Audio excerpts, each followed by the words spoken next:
I'll raise your children, and you'll give me 5 more. That's what the giant cowboy told the pregnant girl, right there in the middle of Sunday service.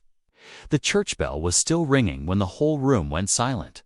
The dust outside, hanging in the air like it was listening too. Folks thought it was just big talk, until a railroad man rode in, eyeing her land and the spring that keeps the whole town alive. But hidden in a preacher's Bible was a paper, a claim that could change everything if it didn't disappear first. With a crooked deputy, a land agent's threats, and winter closing in, one vow turns into a fight for family, water, and survival. What's a promise worth when keeping it could cost everything? Your reactions remind me why these stories matter. If you still believe in the quiet power of love, justice, and truth, then you're part of the reason I keep sharing them. Inside the modest church, sunlight slanted through plain glass windows, casting long shadows across worn wooden pews. Rosa May Two Hearts held her children's small hands tightly, feeling their warmth against her palms. 5-year-old Lily pressed close to her side, while 3-year-old Mateo fidgeted in the stuffy air. The weight of her unborn child seemed heavier. Under the scrutiny of dozens of eyes, the church bell's last echoes faded into whispers that rippled through the congregation, like prairie wind through autumn grass. Rosa May kept her gaze forward, shoulders straight despite the burden of judgment. Her children's Sunday clothes, though clean and pressed, marked them as different hand-me-downs from the mission barrel, altered by candlelight after long days. Working their small plot of land, Deacon Elijah Pratt stood at the lectern, his severe face illuminated by morning light. His fingers gripped the worn Bible as his voice carried through the hushed sanctuary. "We must consider," he intoned, "what sort of example we set for our young people. What messages we send about proper Christian behavior and family values." Deputy Wade Cutler leaned against the doorframe, thumbs hooked in his gun belt. A smirk played at the corners of his mouth as Pratt's words found their mark. More whispers rustled through the pews, and Rosa May felt her cheeks burn. "The Lord's house welcomes all," Pratt continued, his tone suggesting the opposite. "But we must maintain certain standards." Of a wooden pew creaked loudly as Boaz McCrae rose to his full height. His Sunday shirt strained at the shoulders, carefully mended but still too small for his broad frame. The whole congregation seemed to hold its breath as Bow's quiet voice filled the sudden silence. "Miss Rosa May," he said, clear and steady as a mountain stream, "I'll raise your children, and with the Lord's mercy, you'll give me 5 more." The gasps that followed were like a gust of wind through dry leaves. Lily looked up at her mother, with wide eyes, while Mateo tugged at Rosa May's skirt, sensing the tension but not understanding it.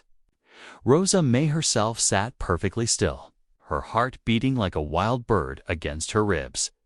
Preacher Asa Whitcomb stepped forward, his weathered face serious. "Brother McCrae, those are weighty words you speak. Do you offer them in earnest before God and this congregation?"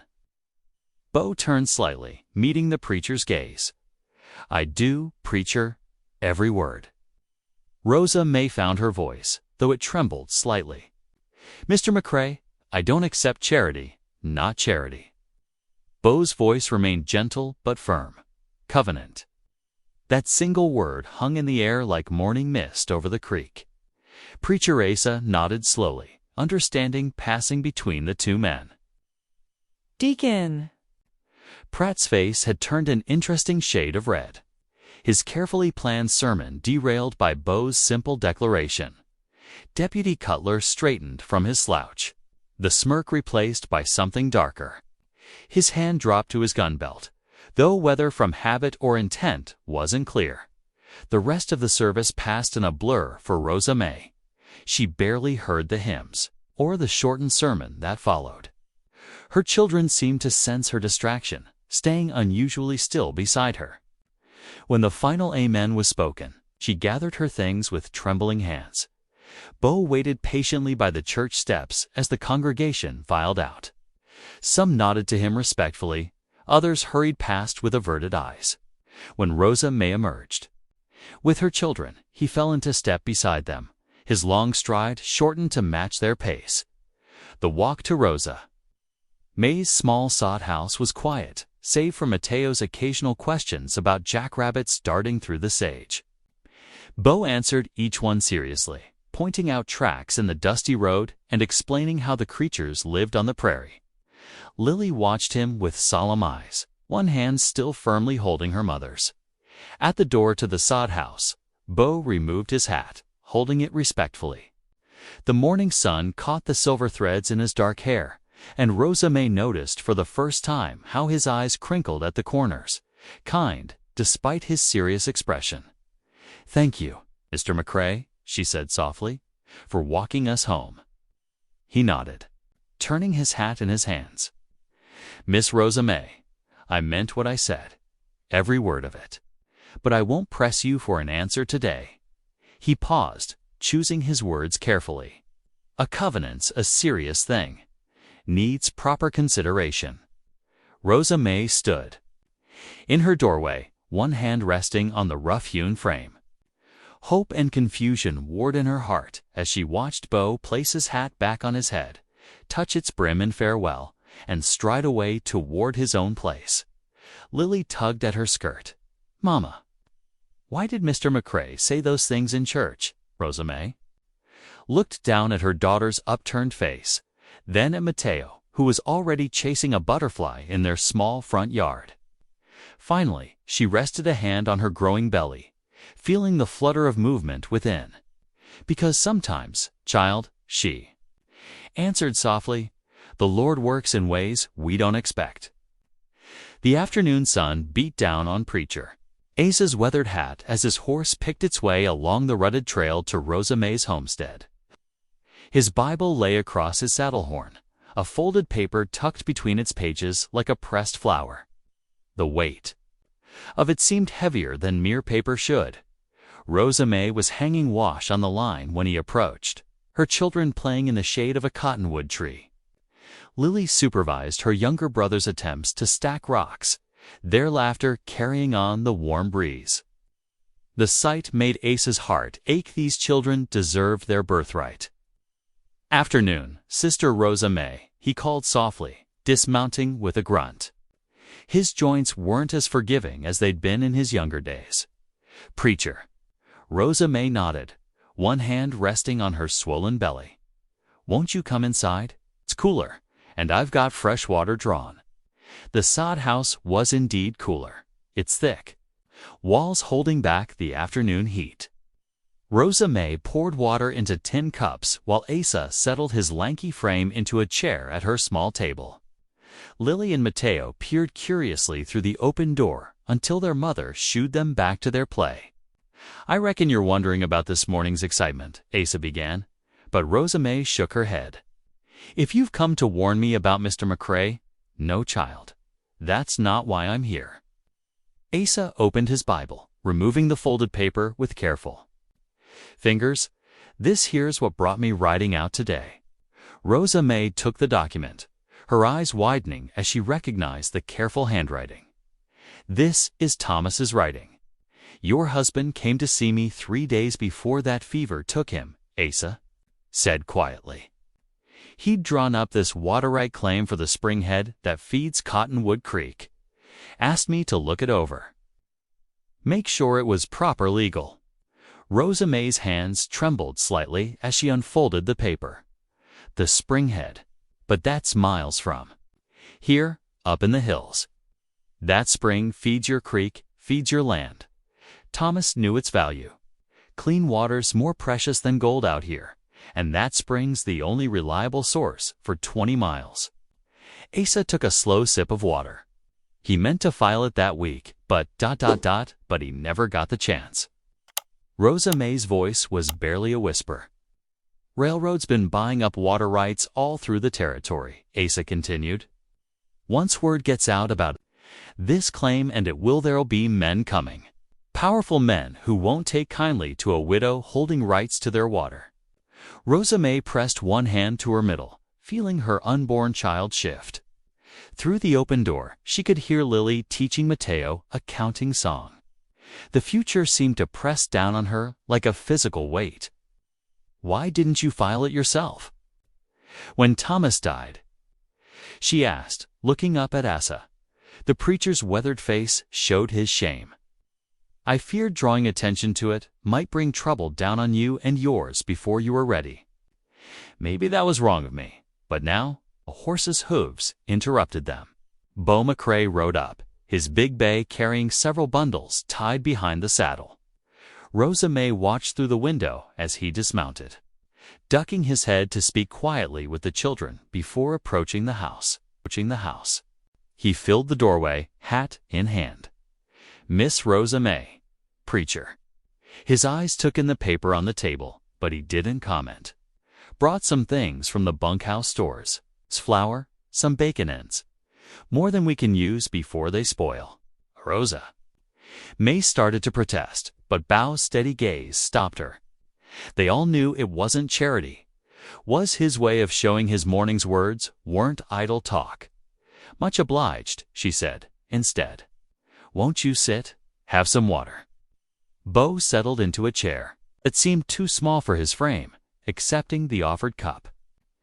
Asa watched the two of them, noting how Beau's presence seemed to steady Rosa May, like a strong fence post in shifting winds. "Preacher's brought me some papers," Rosa May said finally, "about the spring that feeds our creek." Beau nodded slowly. "Thomas mentioned that spring once. Said it was pure as heaven's tears, never ran dry even in the worst drought." "The claim's solid," Asa added. "But once we file it, word will spread fast as wildfire. Railroad men, land speculators, they'll come calling, making offers. Or threats. I don't know who to trust," Rosa May admitted, her voice low. "Even people I thought were friends turned their backs when Thomas died. And now, with the baby coming—" She trailed off, looking lost. "My word's the only thing I owned clear," Beau said quietly. His eyes met Rosa May's across the table. "What I said this morning in church that wasn't just to quiet Deacon Pratt. A covenant's binding before God and man, both." The afternoon light slanted through Rosa May's small window, painting patterns on the rough table. Outside, Lily and Mateo's voices drifted in with the warm breeze, mixing with the soft nickering of horses. Time seemed to pause as Rosa May studied Beau's face, searching for any hint of deception. Asa cleared his throat. "I can file this claim first thing tomorrow. You need to be sure, Rosa May. There's no turning back once it's done." Rosa May looked down at the paper, at Thomas's careful handwriting. Then at her children playing in the yard, at the small home she'd made, at the creek that gave life to their land. Finally, her eyes returned to Beau, steady as the hills on the horizon. Before she could answer, Beau stood. "Sun's getting low. I should see to my evening chores." He settled his hat carefully. "Think on it, Miss Rosa May. Whatever you decide, that covenant stands." Rosa May walked him to the door, watching as he loaded the supplies into her storage shed before mounting up. The setting sun painted the prairie in shades of gold and purple, and Beau's figure grew smaller against the darkening sky as he rode away. She stood in the doorway long after he'd disappeared, one hand on her belly, the other holding Thomas's water claim. Behind her, Asa gathered his Bible, understanding she needed time with her thoughts. "I'll come by in the morning," he said gently. "For your decision about the claim?" Rosa May nodded, still watching the horizon where Beau had vanished. The evening wind carried the scent of sage and distant rain, and somewhere in the gathering dusk, a coyote called to its mate. Dawn painted the sky in gentle strokes of pink and gold. As Rosa May stirred her cooking fire to life, the morning air held that special stillness that came before the world fully woke, broken only by the soft cooing of morning doves and the occasional whinny from her old mare in the lean-to stable. The peaceful morning shattered at the steady clop of approaching hooves. Two riders appeared through the morning mist. One she recognized as Deputy Wade Cutler. The other, a well-dressed stranger whose polished boots had clearly never seen honest work. Rosa May straightened her apron and stepped onto her small porch, one hand resting protectively over her growing child. The stranger's expensive horse pranced nervously as he reined it to a stop, stirring up dust that settled on Rosa May's freshly swept steps. Mrs. Two Hearts. The stranger's smile didn't reach. His eyes, Silas Brand, land acquisition agent for the Western Pacific Railroad Company.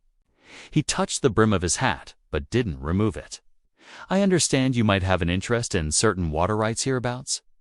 Deputy Cutler smirked from atop his horse, thumb hooked in his gun belt. Rosa May kept her voice steady. My husband filed those rights proper before he passed. Did he now? Brand produced a folded document from his coat pocket. 'Cause according to my survey warrant, that creek runs through railroad grant lands.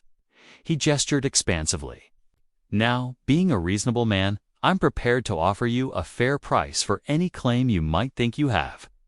Say, 2 cents per acre-foot. Rosa May's hands clenched in her apron. That spring feeds our whole valley. 2 cents wood and water. A chicken coop for a week. Now. Brand's voice took on a patronizing tone. A widow in your delicate condition shouldn't trouble herself with such matters, especially with another public nuisance on the way. The insult to her unborn child stung like a whip. Before Rosa May could respond, a shadow fell across her porch. Beau McCrae seemed to materialize from nowhere, his broad shoulders blocking Brand's view of Rosa May. He must have ridden in early to fetch supplies from the general store, his saddlebags still full. Mornin', Miss Rosa May, Beau said quietly, never taking his eyes off Brand. These men bothering you?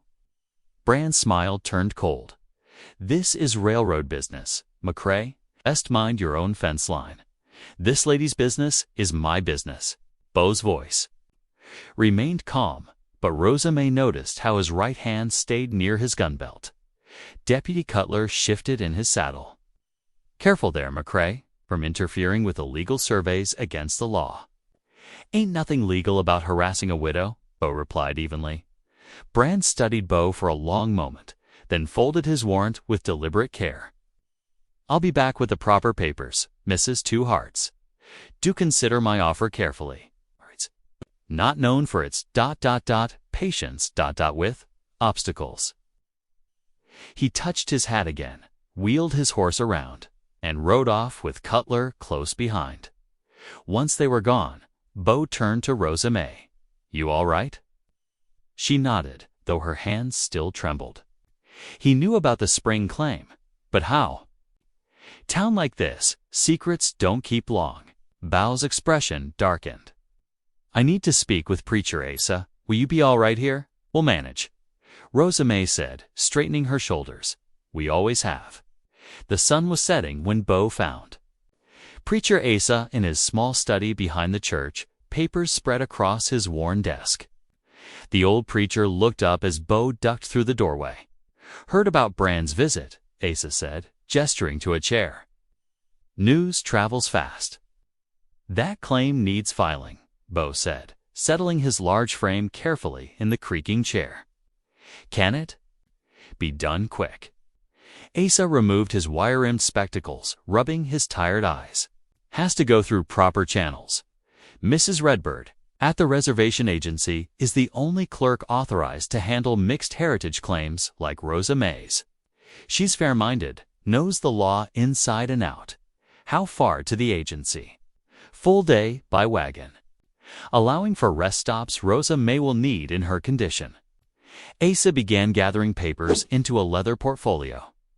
We should leave within the week before Brand can rally more support. Beau nodded slowly. I'll ready my wagon. Better padding for the seat than a saddle would be. Beau. Asa's voice stopped. Him at the door. Brand's not just some land office bully. Railroad money talks loud in territorial courts. Then we'll just have to talk louder, Bo replied, ducking out into the gathering dusk. The evening stars were just beginning to appear. As Bo mounted his horse, behind him, the church bell told the hour, its sound carrying across the sleeping town. Somewhere in the distance, a coyote called, reminding Bo of all the wild and precious things that needed protecting in this harsh land.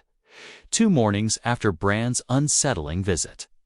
Frost crunched under Bo McCrae's boots as he hitched his strongest horses to the buckboard wagon. The early morning air bit sharp and clean, his breath forming little clouds as he worked. He'd lined the wagon bed with fresh straw and his softest horse blankets. Knowing the rough trail ahead, Rosa May stood in her doorway, wrapping a shawl tight around her shoulders as she watched Bo work. Inside, little Lily helped Mateo fold their few clothes into a faded carpet bag. The children's excitement at the move filled the small sod house with whispered giggles. "Wagon's ready, Miss Rosa May," Bo called softly, not wanting to break the morning's hush. He climbed the 3 steps to her porch, removing his hat. "You sure about this move, Ashay?" Rosa May nodded, one hand resting on her growing belly. "That spring fed my mother's people long before any railroad knew it existed. We'll guard it proper." Bo lifted the carpet bag and a box of cooking items, carrying them to the wagon. The tin pans inside clinked together like winter wind chimes. Next came Rosa May's father's rocking chair, its wood smooth from years of use. Each item told its own story of survival. "Up you go, young ones," Bo said, helping Lily and Mateo climb onto the wagon seat. Their eyes sparkled with adventure as they settled into the nest of blankets.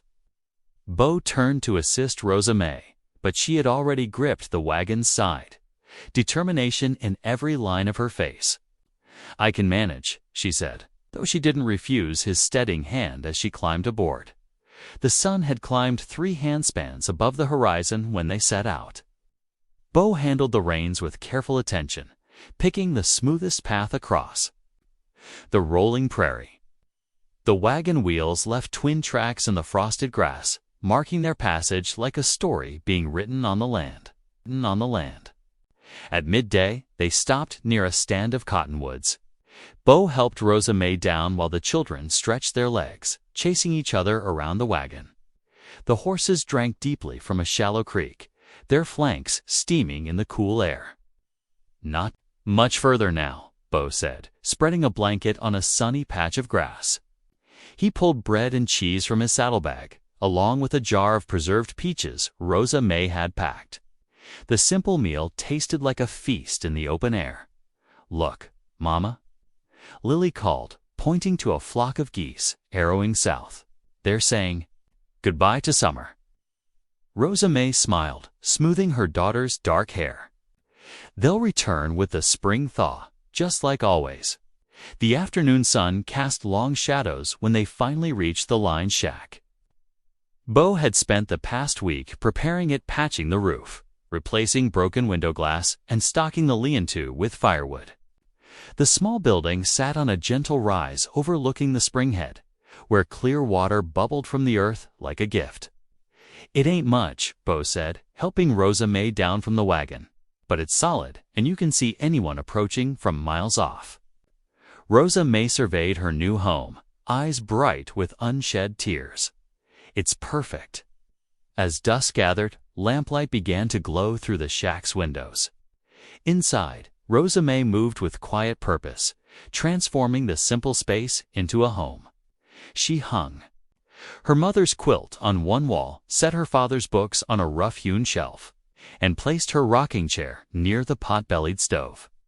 Bo spread a well-worn map across the plank table, its creases telling of many foldings.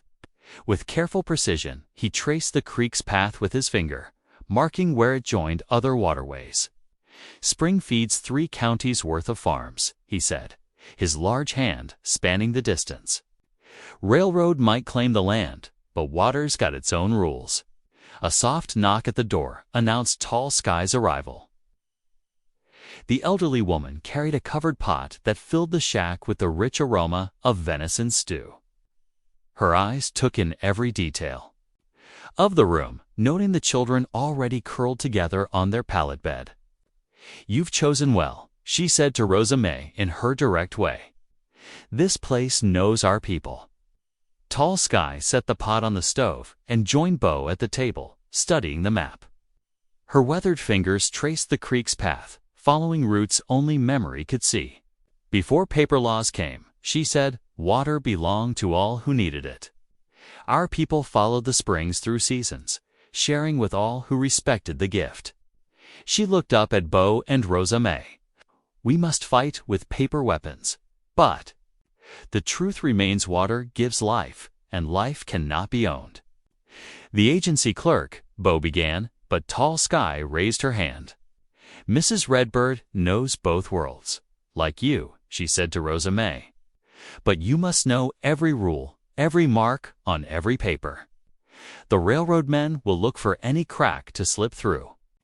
Outside, frost began to silver-coat the prairie grass, transforming the landscape into a sea of starlight. The spring burbled its endless song, a promise of continuance despite all changes. Inside the warm shack, Rosa May placed bowls of stew before her children, who ate with the simple gratitude of the young. "Tomorrow," Tall Sky said, accepting a bowl from Rosa May, "we will begin learning the agency's ways. Tonight, we remember why we fight." Bo stood to leave, ducking his head beneath the low beam. "I'll bed down in the Leon too. Keep watch through the night." Rosa May followed him to the door. "You've done so much already." "Made a promise," Bo replied simply. "In church and before God." He touched the brim of his hat and stepped out into the crystalline night. Through the window, Rosa May watched his tall form move through the frost-sparkled darkness. The spring's voice mingled with her children's soft breathing and the crack of the stove's flames, weaving together into a song of home. Dawn painted the eastern sky in watercolor stripes of pink and gold as Bo McCrae and Tall Sky set out from the line shack. Their horses' hooves kicked up small clouds of dust along the creek trail, following the water's meandering path eastward. Bo rode his bay gelding while Tall Sky sat straight-backed on her paint pony, her gray hair bound in a neat braid. "Creek knows the way better than any map," Tall Sky said, gesturing to where the water curved through stands of cottonwood and willow. "It remembers all the seasons it has flowed." Bo nodded, adjusting his hat against the morning sun. The weight of their mission pressed on his shoulders like a heavy yoke. Rosa May's future and that of her children rested on what they might learn at the agency. "Reckon Mrs. Redbird will know how to help?" Bo asked, ducking under a low-hanging branch. "She walks in both worlds, like Rosa May," Tall Sky replied. "Her eyes see the paper laws, but her heart knows the old ways. She will show us the path." They rode steadily through the morning, stopping only when the sun stood high overhead.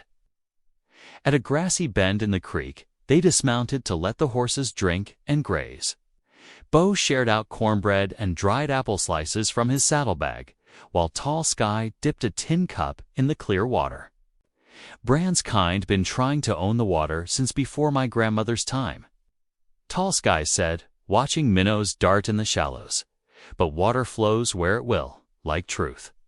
Bo's large hands crumbled a bit of cornbread. "Law's supposed to protect folks, not chase them off their land." "Law is like a knife," Tall Sky answered. "In good hands, it can heal. In bad hands, it wounds." They mounted up again as clouds began gathering in the west. The afternoon stretched long before them, marked by the steady rhythm of hoofbeats and the creek's constant song. When they finally reached the agency, the sun was well past its peak. The agency building stood plain and square against the autumn sky, its whitewashed boards weathered by wind and rain. A few Indian Service employees moved between buildings, carrying stacks of papers. The American flag hung limp in the still air. Inside, Mrs. Redbird's office smelled of ink and leather-bound ledgers. The Cherokee clerk looked up from her desk, her quick eyes taking in both visitors at once. She wore her black hair in a neat bun, and her crisp shirtwaist spoke of careful attention to detail. "Tall Sky," she said warmly, rising to greet them. "It has been too long since you visited." She turned to Bo with a questioning look. "Boaz McCrae, ma'am," he said, holding his hat in his big hands. "Come about a water claim for Rosa May Two Hearts." Mrs. Redbird's expression grew serious. She gestured for them to sit in the straight-backed chairs before her desk. "Tell me everything." For the next hour, Bo and Tall Sky laid out the situation: Rosa May's draft claim, Brand's threats, the spring's importance to both settlers and native families. Mrs. Redbird listened intently, occasionally making notes in a leather-bound notebook. "A late claim can still stand," she said finally, pulling a thick manual from her shelf. "But you must prove continuous beneficial use, show that the spring has served the community without interruption."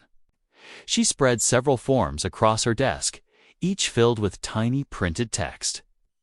"The railroad men will try to file first, claiming the water for their steam engines. They may even create false documents showing prior use." Bow's jaw tightened. "That ain't right."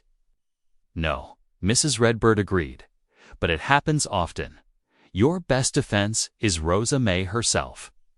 As both Comanche and settler, she bridges two traditions of water use. Bring her here to file in person, with witnesses who can speak to the spring's history." Tall Sky nodded slowly. "I can bring others who remember the old camping places, the seasonal rounds." "Good," Mrs. Redbird said. "Gather every scrap of proof letters, diaries, maps showing the water's path. Brand will have his own papers, but truth leaves deeper tracks than lies." The sun was setting when Bo and Tall Sky finally started home. They rode mostly in silence, each turning over Mrs. Redbird's words in their minds. The western sky blazed orange and purple, then faded to deep blue scattered with early stars. It was full dark when they reached the lined shack. Lamplight spilled from its windows, and smoke curled from the chimney like a welcome sign. Inside, they found Rosa May sitting at the table with Lily and Mateo. A slate lay between them, covered with carefully drawn letters. "Again, Mama," Lily begged, gripping her chalk stub. "Show us how to write spring." Rosa May looked up as Bo and Tall Sky entered, her eyes questioning. The children ran to hug their grandmother, while Bo hung his hat on a peg. "Smells good, and—" "Here," he said, noting the pot of beans simmering on the stove. "Tell us what Mrs. Redbird said," Rosa May urged, serving up bowls of beans and cornbread. "Can we still file the claim?" Over supper, Bo and Tall Sky related everything they had learned. Rosa May listened intently, her hand unconsciously moving to her rounded belly when they mentioned Brand's likely interference. "So we must prove the spring has always served both settlers and native folks," she said thoughtfully. "Papa kept journals about the water there in that trunk there. And Mama used to tell stories about coming here in different seasons." Tall Sky nodded. "Many elders remember. They will speak truth about the water's path through our lives." "Mrs. Redbird wants you to come yourself," Bo added, breaking his cornbread into his beans. "Says your voice carries double weight, knowing both ways of life." Rosa May's eyes grew determined. "Then we'll go as soon as we can gather the proof. I won't let Brand steal my children's future." Outside, the spring continued its endless song, witness to all their plans and hopes. Inside the warm shack, Rosa May returned to teaching her children their letters, while Bo and Tall Sky spread the agency forms on the table. Studying them by lamplight, the autumn sun warmed the gathered quilting frames spread across Rosa May's yard. Women sat shoulder to shoulder, their needles flashing like tiny fish in a stream. Comanche grandmothers worked beside church ladies, their hands moving in the same ancient rhythm of thread and cloth. Rosa May watched from her doorway, one hand resting on her growing belly. A week had passed since Bo and Tall Sky's visit to the agency, and today's quilting felt like a fragile bridge being built, stitch by stitch.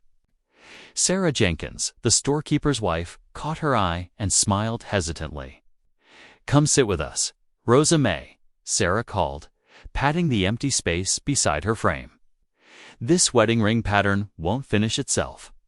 Children's laughter rang from the creek bank, where Lily, Mateo, and the other little ones played under the watchful eyes of older sisters. Their voices mixed with the steady thunk of mallets as Bo and several men worked to straighten the fence line that had sagged during summer storms. Rosa May settled carefully onto the quilting bench, accepting a threaded needle from Margaret Wilson, one of the quieter church ladies. On her other side, Standing Fawn, a young Comanche mother, showed her the intricate star pattern she was stitching. "My grandmother taught me this design," Standing Fawn explained, her English clear and precise. "She said every point represents a prayer for the one who will sleep under it." "It's beautiful work," Margaret said softly, leaning closer to study the pattern. Her usual pinched expression had softened as she watched Standing Fawn's skilled fingers guide the needle. The steady rhythm of quilting filled the afternoon air. Needle up, needle down, knot and pull. Words began to flow as easily as the thread. Stories of births and deaths, good harvests and lean times. The women found common ground in tales of stubborn husbands and growing children. Bow's deep voice carried across the yard as he instructed young Jamie Wilson on the proper way to set a post. His massive hands guided the boy's smaller ones on the mallet handle. "Steady now," he said. "Let the weight of the head do the work." Preacher Asa arrived mid-afternoon, his Bible tucked under one arm and a basket of fresh-baked rolls from his housekeeper in the other. He settled onto an overturned bucket near the quilting frames, opening his Bible to a well-worn page. "If I may," he said, clearing his throat, "I'd like to share a passage that seems fitting for today." When the women nodded, he began to read in his gentle voice. But Ruth said, "Do not urge me to leave you or to return from following you. For where you go, I will go, and where you lodge, I will lodge. Your people shall be my people, and your God, my God." The words hung in the air like a blessing.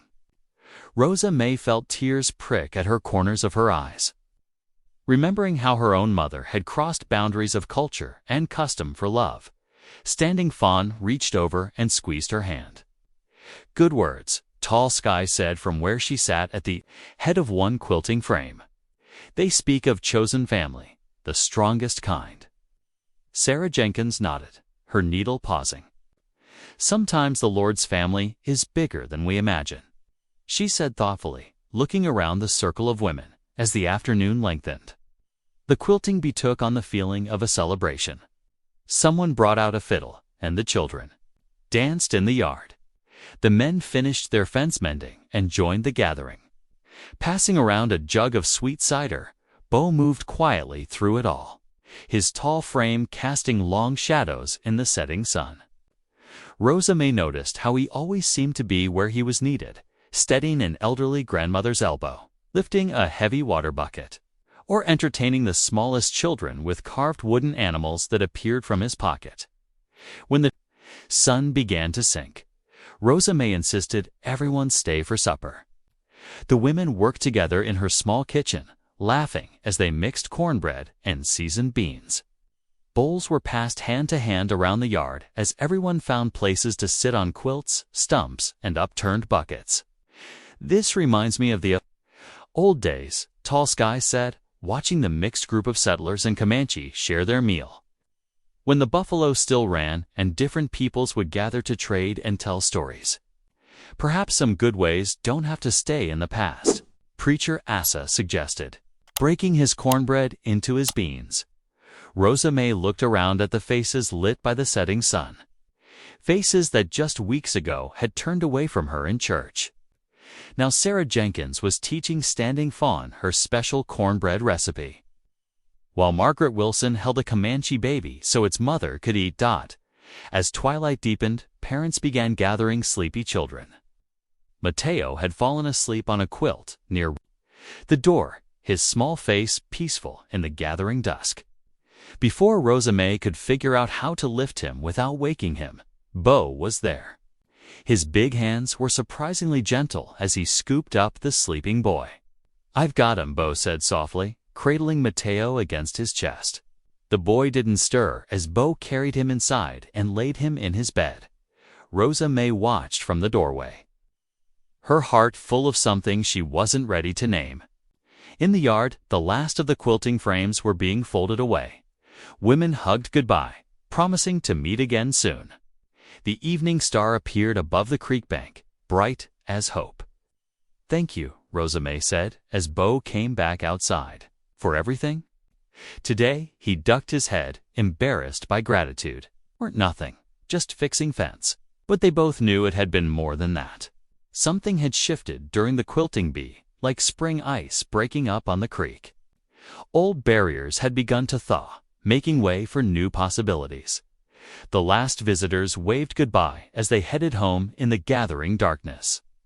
Their voices carried back on the evening breeze, mixing English and Comanche in friendly farewells.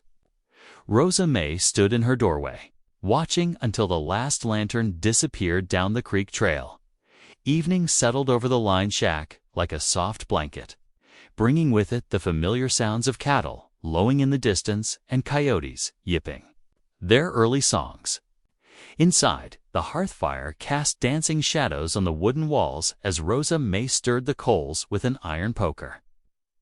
The day's work was done, dishes washed, animals fed, and the children freshly scrubbed. Lily and Mateo sprawled on their bellies near the fire, absorbed in drawing on scraps of brown paper Bo had brought from the general store. Their small fingers were smudged with charcoal as they sketched their day's adventures.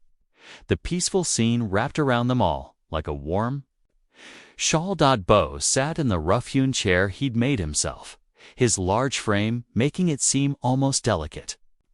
He'd stayed to help with the evening chores, as had become his habit these past weeks. His boots were planted firmly on the plank floor, but his fingers worked restlessly at the brim of his hat. "Reckon these floors could use some carpets come winter," he said softly, breaking the comfortable silence. "Gets mighty cold on little feet." Rosa May looked up from her mending, studying his face in the firelight.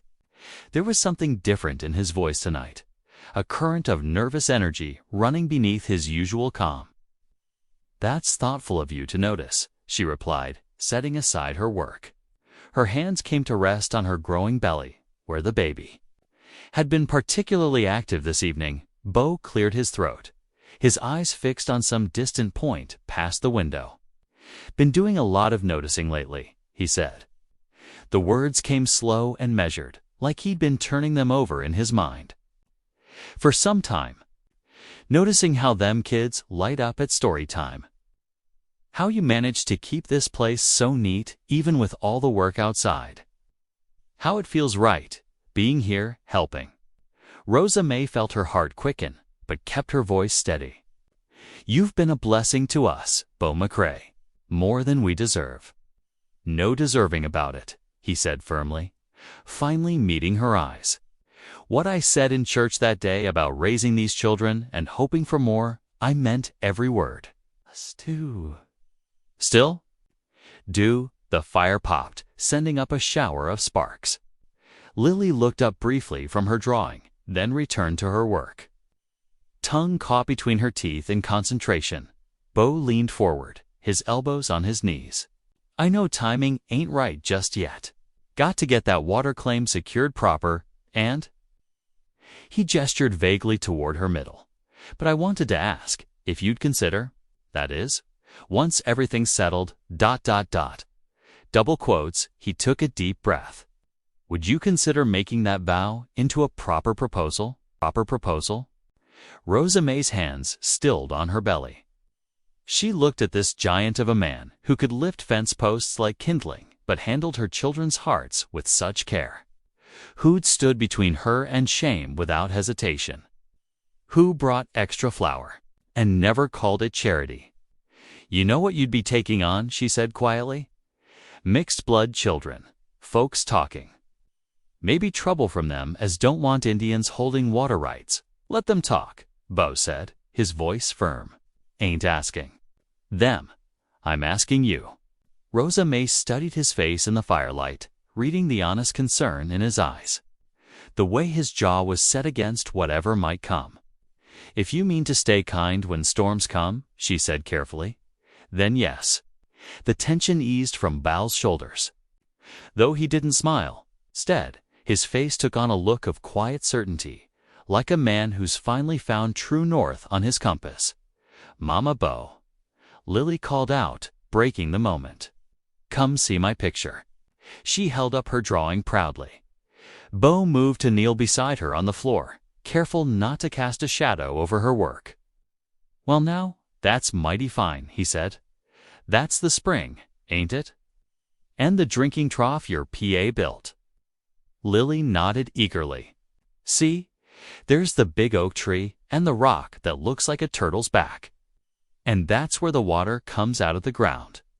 Bo studied the drawing with serious attention. "That's good and accurate, Lily. Truth belongs on paper. That's what my mama always said. Mind if we put the date on it? Make it proper like." Lily beamed at being treated so grown-up. "How do you write it?" Bo helped guide her hand as she carefully marked the date in the corner. Rosa May watched them, noting how naturally Bo's huge hand curved around Lily's small one. How patient he was as she formed each number. Mateo scooted closer, showing his own drawing of horses that looked more like clouds with legs. Bo praised that one too, suggesting they save both pictures somewhere safe. The fire settled lower, its light softening the edges of the room. Outside, an owl called once, then fell silent. Rosa May felt the baby shift and settle, like it too. Was content with this moment of peace. They sat together in the quiet, this not quite yet family, while the hearth warmed them and the stars wheeled overhead. No promises had been made, except the ones that mattered: to stay kind, to face storms together, to put truth on paper and keep it safe. Dawn painted the horizon in whispers of pink and gold as Bo saddled his horse outside the lined shack. The morning air held the crisp bite of autumn, making his breath visible in small clouds. Rosa May stood in the doorway, wrapped in a shawl against the chill, watching him check his cinch straps. "Won't be gone more than a few hours," Bo said, adjusting his hat. "Just need to fetch those nails for the loose boards and some feed for the stock." "We're running low on coffee, too," Rosa May added, her hands clasped around a tin cup of the last brew. "And Mateo's boots need mending, the leather splitting at the sole." Bo nodded, making mental notes. Inside the shack, they could hear Lily helping her brother dress for the day, their quiet chatter mixing with the morning sounds of awakening cattle and roosting birds. "Keep the door latched," Bo said softly, swinging into the saddle. It wasn't quite a command, more like a prayer wrapped in concern. Rosa May gave him a small smile, understanding what wasn't said. "We'll be fine," she assured him. "Been managing that spring since before I could walk." Bo touched the brim of his hat, then turned his horse toward town. Rosa May watched until his broad-shouldered figure disappeared around the bend in the creek trail, the hoofbeats fading into morning birdsong in town, while Bo loaded supplies at the general store.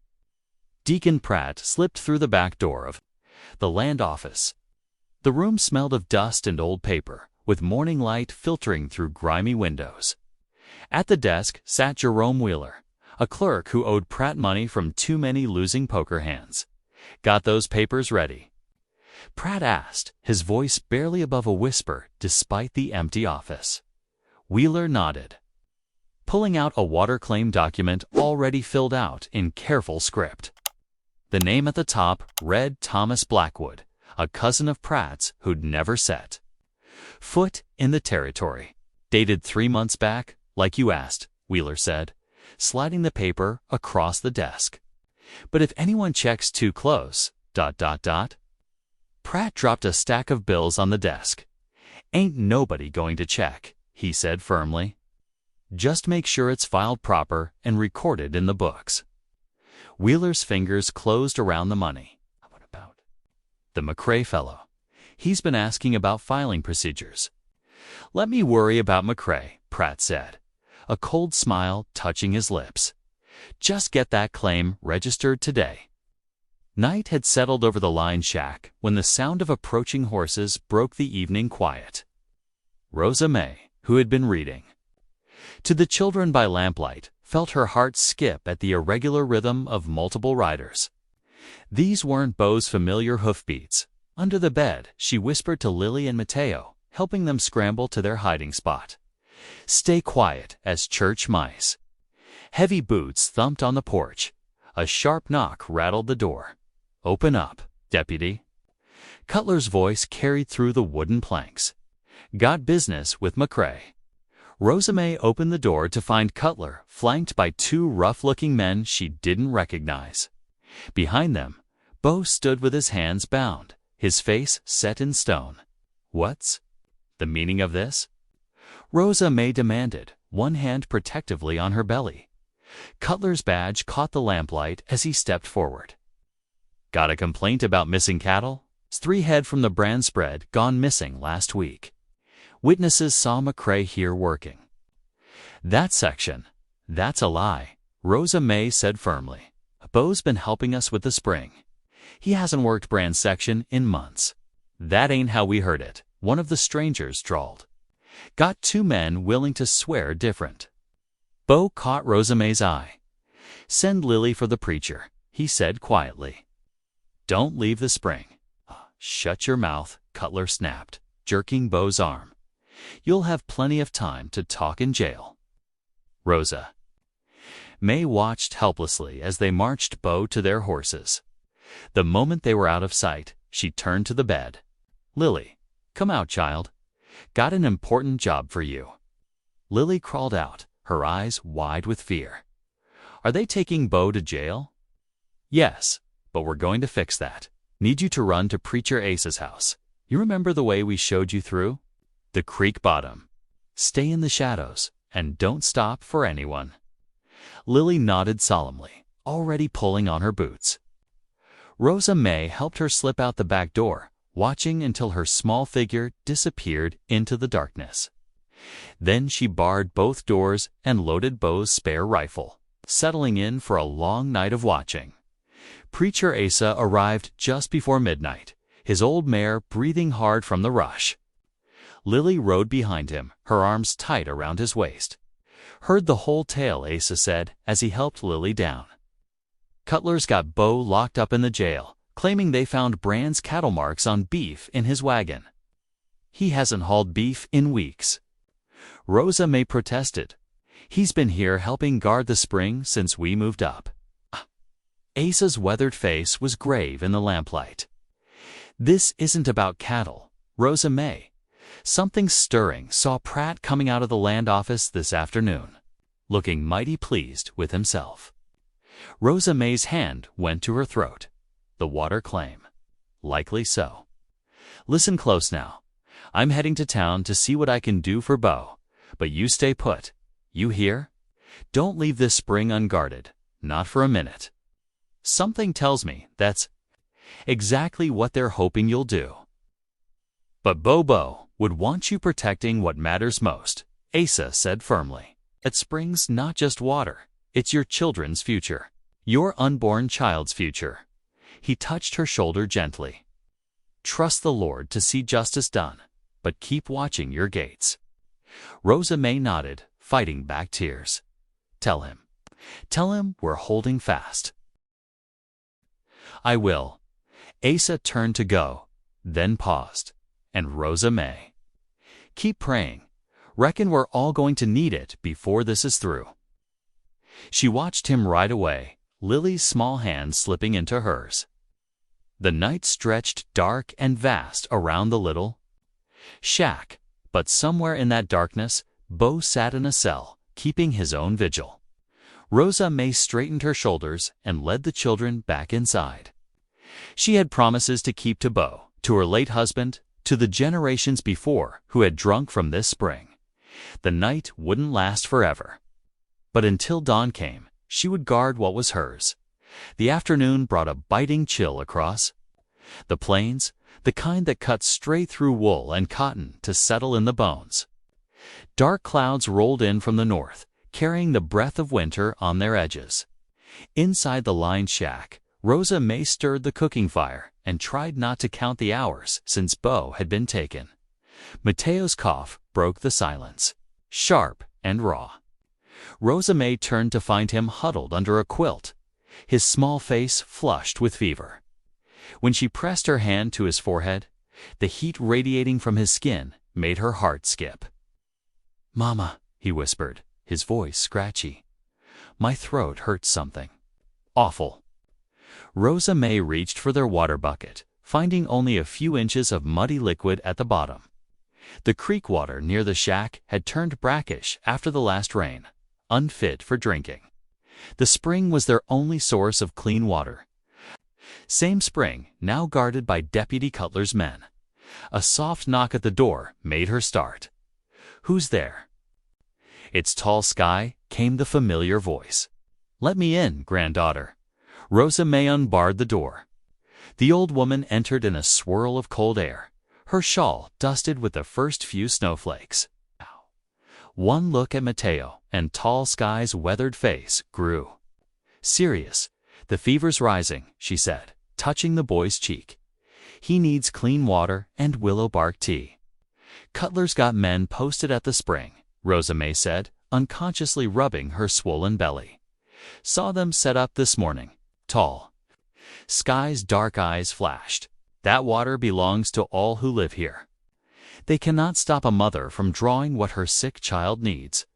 Rosa May looked out the window at the deepening dusk. The wind howled through the gaps in the walls, making the lamp flames dance. "We'll have to try after dark," she decided. "Help me wrap him warm." They bundled Mateo in layers of wool, leaving only his flushed face visible. Rosa May tucked the draft water, claimed their precious proof of rights into her coat pocket for safekeeping. With Lily asleep in the back room, they set out into the gathering night, Tall Sky carrying an empty pail while Rosa May cradled her son. The wind cut across the open ground between the shack and the spring, carrying stinging bits of ice. Rosa May's ankle turned on the uneven ground more than once, but Tall Sky's steady hand kept her upright. They moved slowly, using the brush for cover where they could. The spring lay in a small hollow, sheltered by cottonwoods. As they approached, a shadow moved against the trees.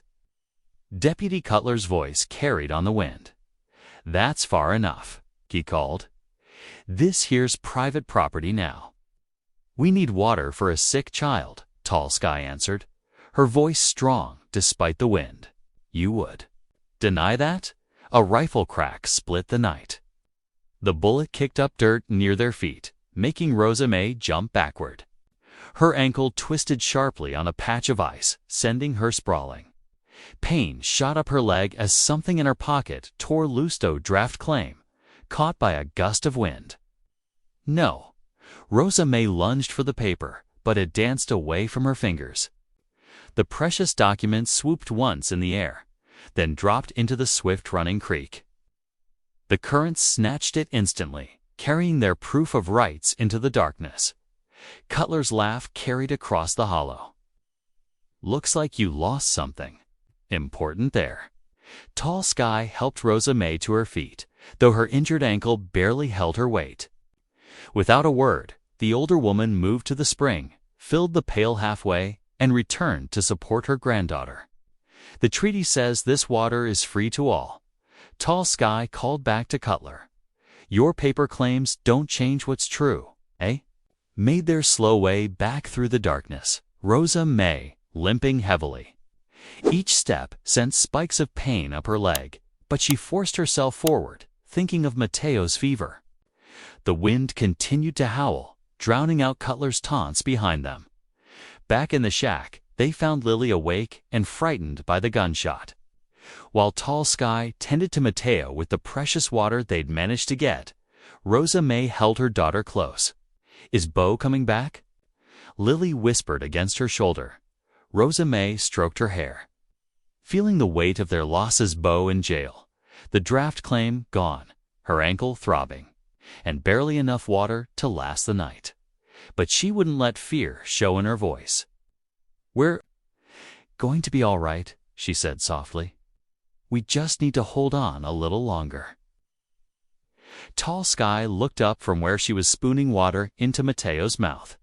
"The paper may be gone," she said in her quiet way, "but the truth of our claim remains. The spring has served our people since before any papers existed. That story lives in our memories, and no one can wash that away." Rosa May nodded, but her heart felt heavy as lead. Without the draft claim, proving their rights would be much harder. She eased her swollen ankle onto a stool and watched Tall Sky tend to her son, while outside the wind continued its mournful song across the darkened plains. The first hint of dawn crept through the jailhouse window, painting pale stripes across the rough wooden floor. Bo McCrae knelt in his cell, his large frame bent in prayer, his voice barely above a whisper. "Lord, give me strength to keep my word," he murmured. "Rosa May and them little ones need protecting, and I aim to do right by them." The cell was bitter cold. His breath came out in white puffs, and his joints had grown stiff from the hard floor. But it wasn't the discomfort that troubled him. It was the thought of Rosa May and the children alone at the line shack. With Cutler's men watching the spring, the creak of the jailhouse door drew his attention. Preacher Asa stepped inside, his shoulders dusted with frost. The old minister's face looked drawn and troubled in the dim light. "Brother Bo," Asa said softly, approaching the cell. "I've come to make things right." Bo stood, his head nearly touching the ceiling. "What do you mean, preacher?" Asa pulled a small leather-bound book from his coat. His hands trembled slightly as he opened it. "These are my field notes. I've kept them since I first started riding circuit in these parts." He thumbed through the pages, stopping at an entry marked with a faded ribbon. "Here, 8 years ago, I recorded Rosa May's husband using that spring. He was teaching young folks from both the town and reservation about the water's path through the seasons." Bo's eyes widened. "You knew about this all along." The preacher's shoulders slumped. "I did. And I held back the draft claim too long, fearing what Deacon Pratt might do if he learned of it. My cowardice has brought us to this pass." He looked up at Bo, his eyes clouded with shame. "Can you forgive an old fool?" Bo reached through the bars and placed his hand on Asa's shoulder. "I ain't nothing to forgive, preacher. You're here now. Doing what's right, that's what matters. Your heart's bigger than mine, son." Asa managed a weak smile. Then he glanced toward the door and lowered his voice. "Deputy Cutler's at the saloon. Won't be back for hours yet." Bo nodded slowly. I borrow your penknife, preacher, just for a spell." Understanding crossed Asa's weathered face. He slipped the small knife from his pocket and pressed it into Bo's palm. "I'll be riding out to gather folks at first light. The Lord helps those who stand together." After Asa left, Bo studied the cell window.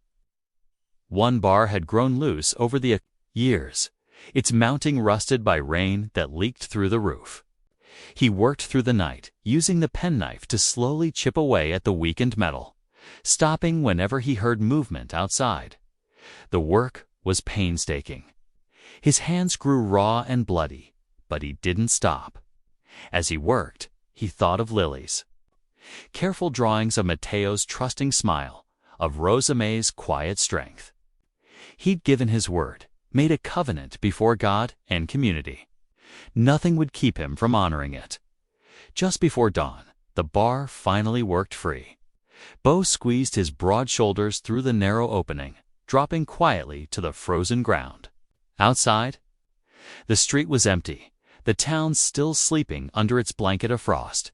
He moved like a shadow to the livery stable, where his horse nickered softly in recognition.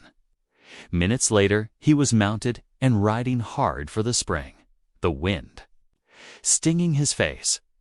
The sun was just beginning to paint the eastern sky when he cleared the town limits. Bo knew he was racing more than just the dawn. Once Cutler discovered his escape, there would be trouble. But his mind was set. His place was with Rosa May and the children, standing alongside the community to protect what was right. The hoofbeats echoed his prayer from the jail cell. Lord, give me strength. The morning star still hung in the lightning sky as he urged his horse faster, eating up the miles between town and the spring, where his promise waited to be kept. Thunderclouds gathered on the horizon, promising more winter weather to come. But Bo rode straight and true, his course as clear as his conscience. The rising sun caught his face as he spurred his mount onward, determination set in every line of his features. His path led to the spring, to Rosa May, to the future he'd vowed to protect. The rising sun painted the prairie grass in shades of gold and amber, its light catching the frost that still clung to each blade. Around the springhead, where clear water bubbled up from deep within the earth, people gathered in silence. They came from different directions, but moved with single-purpose townswomen in their church shawls, Comanche families wrapped in warm blankets, farmers in weathered coats. Without a word spoken, they formed a circle around the spring lily, and Mateo huddled close to Rosa May, who stood straight despite her injured ankle. The only sounds were the gentle gurgle of water and the whisper of the morning breeze through the grass. Tall Sky stepped forward into the circle, her silver hair catching the early light. She moved with the dignity of her 70 years, each step deliberate on the frozen ground. When she spoke, her voice carried across the gathering with the strength of generations. This water, she said, gesturing to the spring, has given life since before any here drew breath. My grandmother's grandmother knew these waters. Our people followed the buffalo here. Later, we showed the settlers where to dig their wells. She paused, looking at each face in turn. The treaties speak of shared water. The Creator did not draw lines around springs. The circle tightened as she spoke, shoulders touching, people drawing closer together. Mrs. Martha Webb from the General Store stood shoulder to shoulder with Sarah Blackhawk from the reservation. Their children, who usually played together when their mothers traded goods, held hands in the morning chill. A cloud of dust on the horizon announced new arrivals. Mrs. Redbird's wagon approached, the agency superintendent beside her on the seat. They pulled up near the gathering, and Mrs. Redbird climbed down, clutching a leather portfolio of documents. Her precise movements and calm expression brought a measure of official weight to the scene. I have reviewed the relevant treaties, she announced clearly, adjusting her shawl against the morning wind. They specifically protect traditional water usage and shared access. Before she could continue, the thunder of hooves cut through the morning quiet. Silas Brand rode up, his expensive coat spotless despite the dusty ride. Deputy Cutler and 2 other men flanked him, their hands resting near their gun belts. This is an illegal gathering, Brand called out, his voice sharp with authority. Have a valid claim to these water rights, properly filed and witnessed. You're all trespassing on railroad property. Cutler shifted in his saddle, his face twisted in a smirk. Time to disperse, folks. Don't make this harder than it needs to be. The circle held firm. No one moved. A lone rider appeared from the direction of town, and Rosa May's heart leaped. Even at a distance, she recognized Bow's straight-backed form in the saddle. He rode steadily toward the spring, his horse's hooves striking a measured rhythm on the hard ground. Brand's face darkened. "McCrae, you're supposed to be in jail." Bo dismounted carefully, his movements deliberate and calm. He wore no gun belt, and his empty hands hung loose at his sides. Without speaking, he walked through the circle to stand beside Rosa May and the children. Mateo reached up and gripped Bo's hand.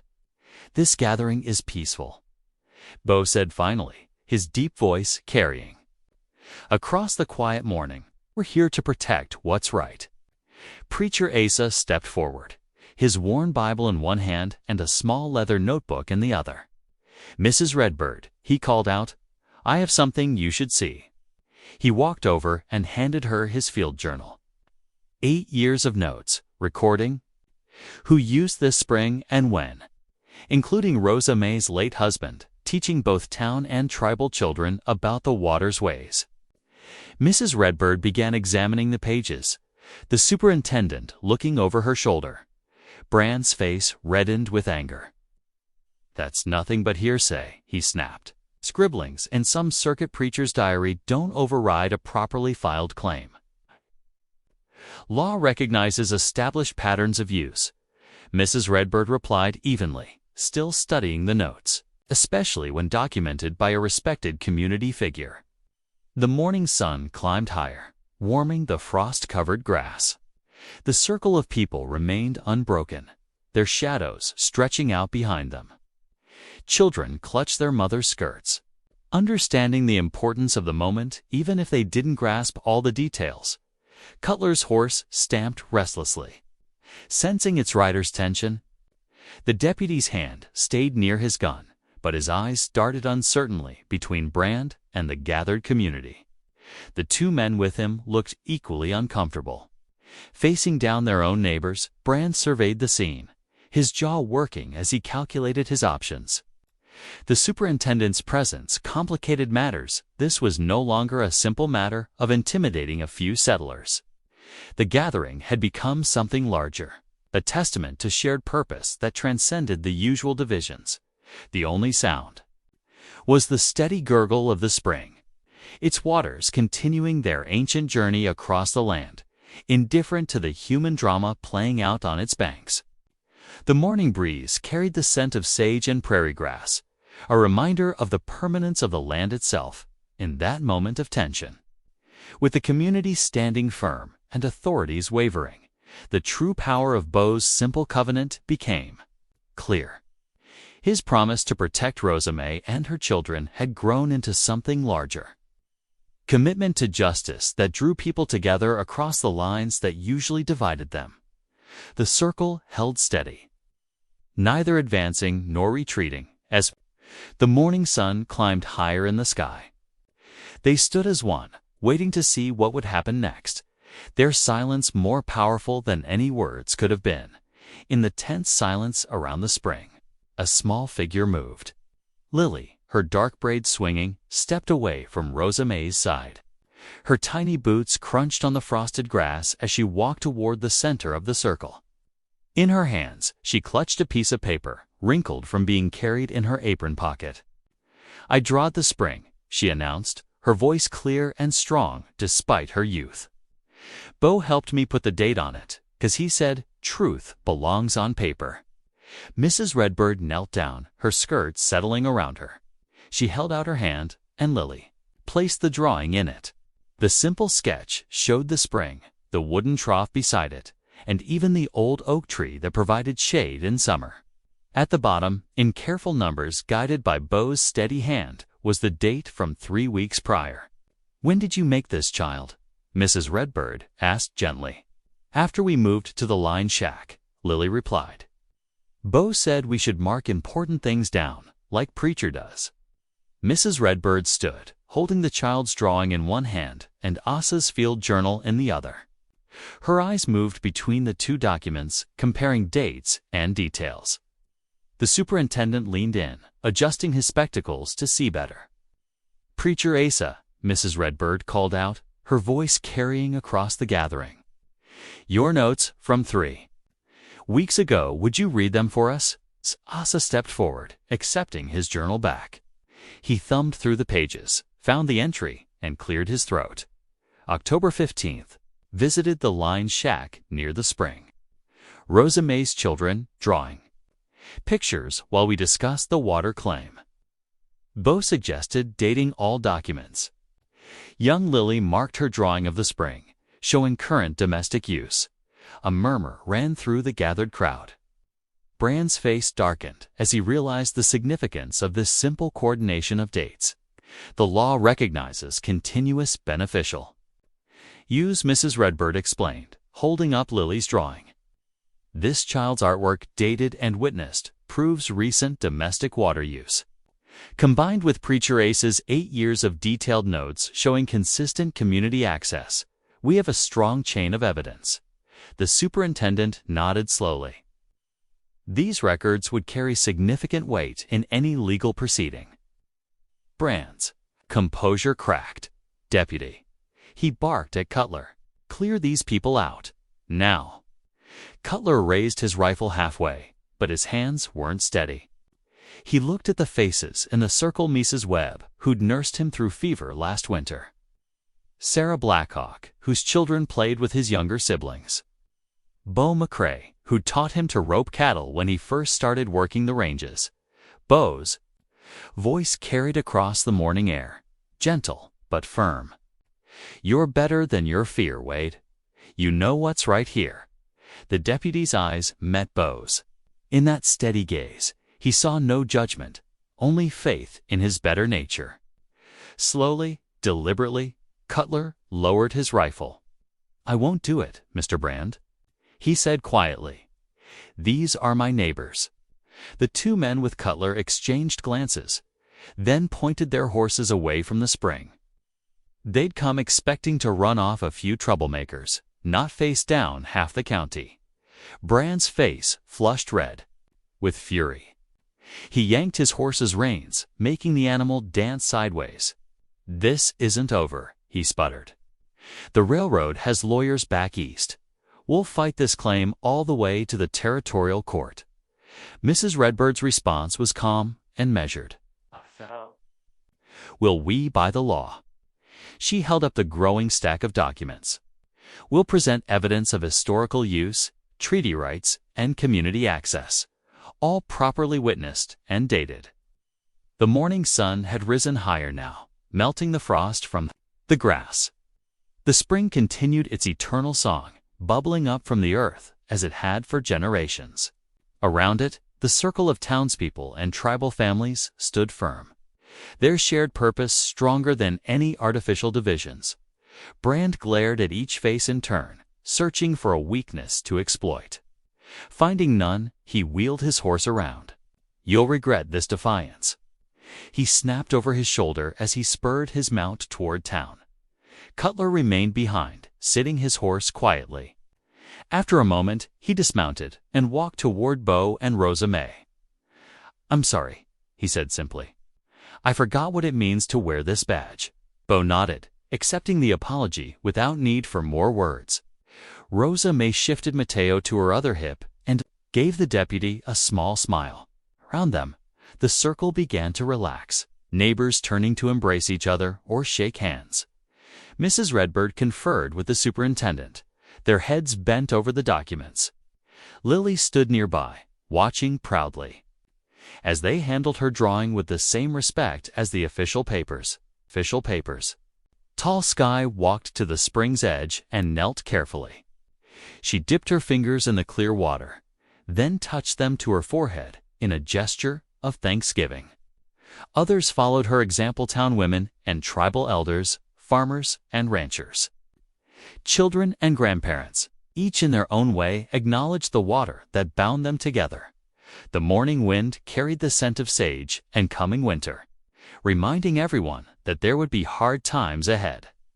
But as Beau stood with his arm, supporting Rosa May, watching Lily explain her drawing to Mrs. Redbird, he knew his covenant had grown into something larger than himself.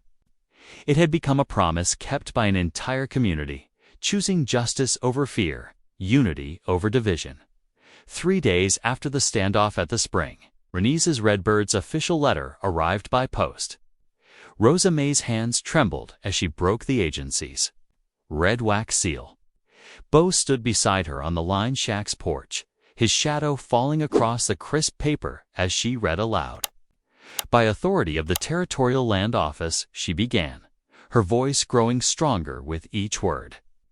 The water rights claim for Cottonwood Spring is hereby recognized in favor of Rosa May Two Hearts, her heirs, and assigns.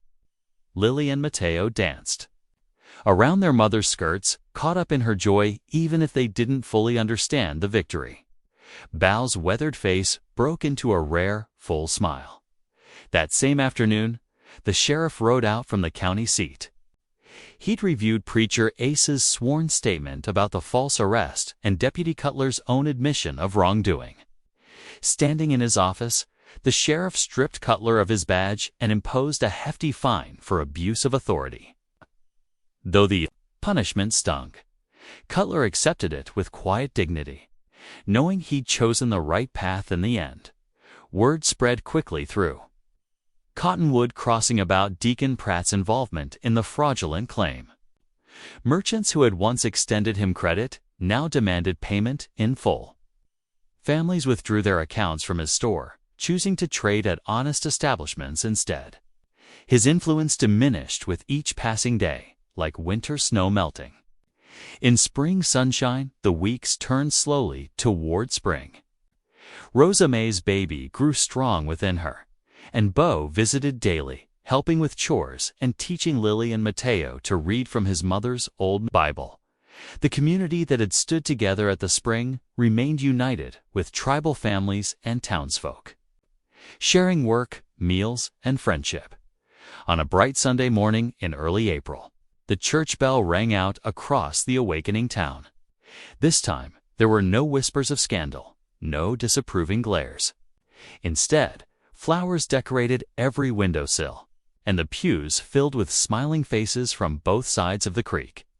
Rosa May stood before the altar in a simple blue dress, her new baby daughter sleeping peacefully in Tall Sky's arms.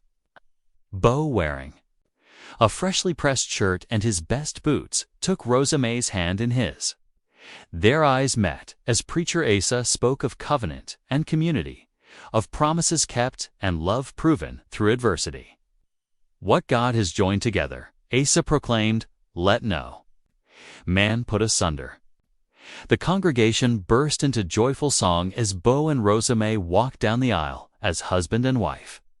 Outside, the spring air carried the scent of wild plum blossoms. Children scattered flower petals in their path, while the church choir led everyone in amazing grace. Mrs. Webb wiped tears from her eyes as she hugged Rosa May. Sarah Blackhawk presented a beautifully beaded shawl. And even Wade Cutler, standing quietly at the back, offered sincere congratulations.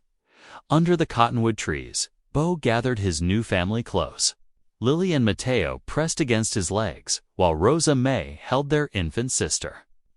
The spring breeze carried the sound of hymns and laughter, a melody of harmony restored and hope renewed. Summer painted Cottonwood Crossing in shades of gold and green. The afternoon sun filtered through the cottonwood leaves, casting dancing shadows on the gathering below. Rosa May sat in her favorite rocking chair beneath the largest tree, its trunk wider than three men standing shoulder to shoulder. In her arms, 3-month-old Sarah Grace dozed peacefully, her tiny fist curled around her mother's finger. Bo stood nearby, his broad shoulders relaxed as he kept one hand on Mateo's shoulder and the other holding Lily close. The children had grown taller in the months since the wedding, flourishing like wildflowers in spring rain. Lily wore her hair in 2 neat braids, tied with blue ribbons that matched her Sunday dress, while Mateo proudly sported his new suspenders. A gift from Bo. Around them, families from both sides of the creek gathered for the first official water sharing ceremony. Quilts spread across the grass held baskets of cornbread, fresh berries, and sweet potato pies. The aroma of coffee brewing over the cook fire mingled with the sweet scent of wildflowers. Mrs. Redbird sat at a small table, carefully recording names in a leather-bound ledger. Each family would sign twice, once in Comanche and once in English, establishing their right to use the creek's life-giving water. Tall Sky stood beside her, helping translate names and explaining traditional water-sharing customs to interested townspeople. Reckon I should say something. Bo spoke up, his quiet voice carrying across the gathering. He looked down at Lily and Mateo, then over at Rosa May and baby Sarah Grace. His eyes softened with emotion. That day in church, I promised 5 more children. That was foolish talk. He paused, a gentle smile crossing his weathered face. I'll take whatever the Lord lends and raise 'em right. Laughter rippled through the crowd, warm and genuine. Rosa May wiped away happy tears with the corner of her apron, and several of the church ladies dabbed at their eyes. Preacher Asa nodded approvingly, his own eyes glistening. Near the creek bank, children played together without care for the differences that had once divided their parents. Little ones with sun-bronzed skin played alongside fair-haired youngsters, launching tiny tin boats into the current. Their excited shouts echoed across the water as they raced to see whose boat would reach the bend first. One by one, families approached the table to sign the irrigation roster. The scratching of pen on paper marked each signature names written in flowing English script alongside bold Comanche characters. Each signature represented more than water rights. It was a promise of continued cooperation, of bridges built between cultures. The setting sun painted the sky in brilliant golds and purples, its light catching the water droplets from the creek and turning them to diamonds. As evening settled, over Cottonwood Crossing, the sound of shared laughter and children's play drifted on the breeze, a testament to promises kept and a community made whole. Thanks for watching. Stories like this shape us in ways we don't always expect. If something resonated, subscribe. I'm back tomorrow with another one worth hearing.